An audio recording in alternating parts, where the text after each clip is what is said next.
तो भाई लैंड तो फिक्स एसेट है, तो फिर आप लैंड को कैसे ट्रीट करेंगे?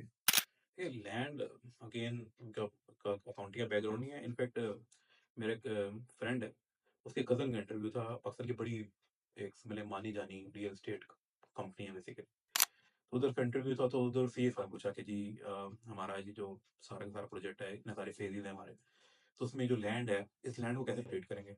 तो उसने फ़ौरन से जवाब दिया कि लैंड तो ये फिक्स एसेट है। तो उसका इंटरव्यू बेसिकली फेल हो गया।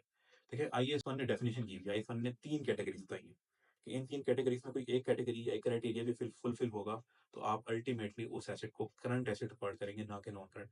और उसमें से पहली जो शर्त है वो ये है कि अगर आपने कोई भी चीज़ रीसेल रीसेल पर्पज़ के लिए एक्वायर की या परचेज़ की, तो वो आपकी इन्वेंटरी या बेसिकली करंट एसेट है। और कोई भी वो चीज़ जिसकी लाइफ 1 साल से कम है, तो वो भी आपकी करंट एसेट है।